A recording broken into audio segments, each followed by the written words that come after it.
All right. Hey, everybody. Welcome to another episode of Nadya's Entrepreneurial Corner. I am here with the estimable Dr. Melissa Walsh, aka Spotty Wifey. We're going to get into how she got that name in a second here.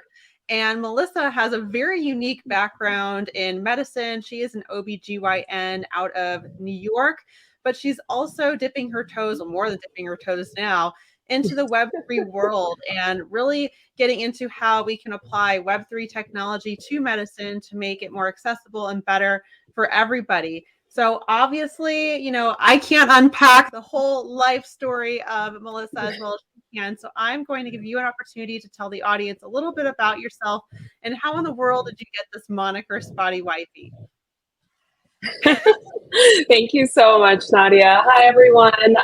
Yes, as Nadya said, I'm Dr. Melissa Walsh. I'm a board certified OBGYN, born and raised in New York, and I am also a Web3 healthcare advocate in the decentralized science space. There is a ton to unpack in that short intro, but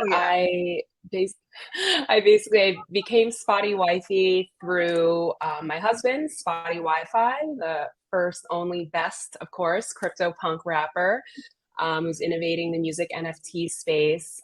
His longtime friend and basically brother, Stephen Clark, who's also his producer and the other half of Spotty Wi-Fi. They're equally branding geniuses, and they just started throwing around like, oh, he's Spotty Wi-Fi, you're Spotty Wifey. And I was just like, that's hilarious. I can roll with it. And that just became who I was in my intro days to the Web3 space. If my husband didn't get into it, I wouldn't have learned about all that is blockchain, healthcare related, decentralized science related, and now I can't unsee it and I can't stop talking about it. So when you were pursuing, obviously you were practicing medicine then when your husband was dipping his toes into the music scene and then branding himself as Spotty Wi-Fi. So when this was happening, did you have were you like, what in the world are you doing? Or what was your initial reaction to all of this? It was crazy times. I mean, we've all been through crazy times. Just everything in this country, in this world, since the pandemic started and even before. We were basically, I was at the front lines at Bellevue Hospital, New York City for all of 2020, and the pandemic hit us really hard in New York. And even though I'm like diehard New Yorker, I was just like, also, people move places and try other things in life. I mean, my mom is from the Philippines and moved across the world, so I didn't think it would be such a stretch for me to try to do a little change of scenery myself. We moved down to Florida beginning of 2021. Unfortunately, Spotty was furloughed at the time from his previous job in advertising. But when one door closes, it's cheesy to say, but it's true, another door opens. And I really think and subscribe to the everything happens for a reason, that you can really just take a different perspective on things. And if we didn't move down to Florida, I wouldn't have had a different perspective on medicine because I was always practicing in New York. And I don't think we would have had the space, physical space, for a studio for Spotty to be created. So when he started getting into it, I was, working like 6, 7, 24-hour shifts a month, usual OBGYN life, delivering babies, seeing women in the office, seeing patients in the hospital and the ER. And I just come home from a regular shift, and my husband had not slept the whole night. And he came up to me very eagerly and was like, I did a thing. I bought a crypto punk. And I'm like, on no sleep. And I'm just like, great job. I support so you. Funny. I'm just imagining you coming home, you're delivering babies, for crying out loud. You're in it. And then you hear this proclamation, hey, by the way, I bought a crypto punk. And you're probably thinking what is that? I want to go to bed. Great.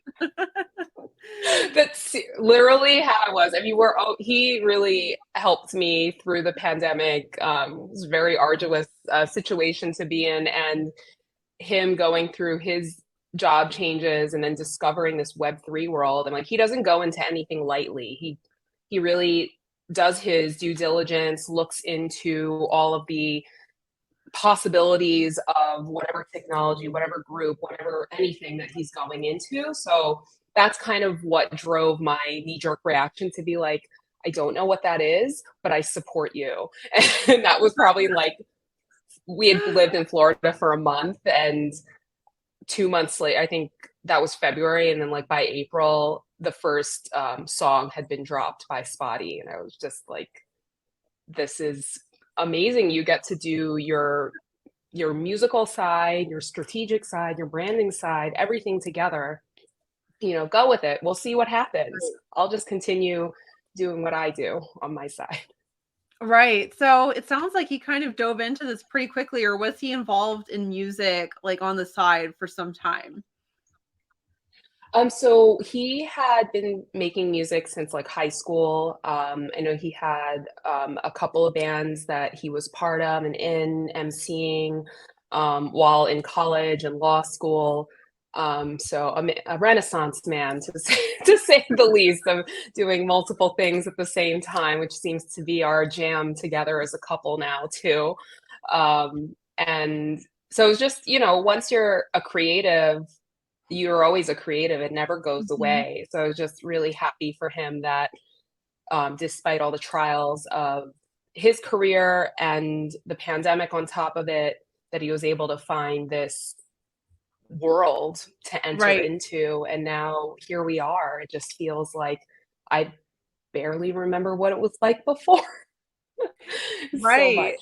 It's so interesting because I feel like when we think about Web3, and I know a lot of the people listening here are like, is there going to be a key or a glossary? Like I've heard CryptoPunk, I heard Web3, I heard DeFi, like what is going on here? So for those of you who are like new to the space, like Web3 is really what we think of when we think of the next level of the internet, step beyond Web2. And I'm sure, Melissa, you could articulate even in greater detail as to what that is, but we don't want to sidebar too hard. But when I think of Web3, I think of like kind of hyper remote. It's almost like this enhanced version of, the internet, hence it being the next layer of the internet. But it's like, I'm just thinking about how all of this was going on.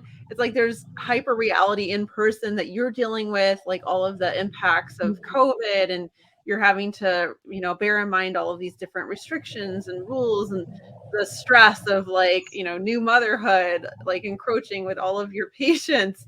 Meanwhile, your Yeah. husband like immersed kind of in hyper remote. So it's like you're in hyper real life and he's in like hyper remote. So it's just so interesting. So when you're coming home and like his thing, things are kind of growing and expanding, what was it? What point were you like, you know what? I kind of want to see like if there's a way I could apply this to what I do. Like, how did that happen? Yeah. So I think that was a long road, because first it was like wrapping my head around what is Web3, what is NFT, like not even what is an NFT. I was just like, what is everything? There And was nothing the before. There's first no way, exactly, just like, what is life? That was really my conundrum with this new evolving tech, and it didn't click until I think I had like the time space moment to really think about it. But in the earliest part of our getting into Web3 and NFTs, I'd say that thinking about the movie Ready Player One was kind of my um, translator for what I see Web3 to become, where people will own their digital identity, where they'll be able to interact with each other in different entities, different companies, like we do already on the internet, but with an extra layer of technology.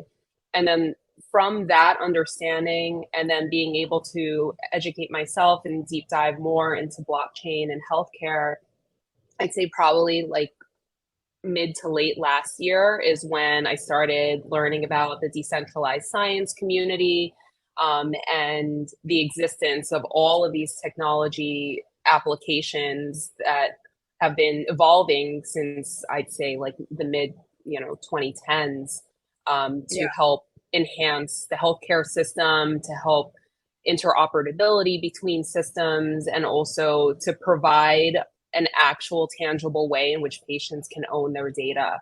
And once I understood that, I was just like, oh my goodness, I have to tell everybody about this, because if I can see it from the front line and how much easier it would make my patients' lives and my life, and therefore translate into so many good outcomes down the line, it's like people need to know.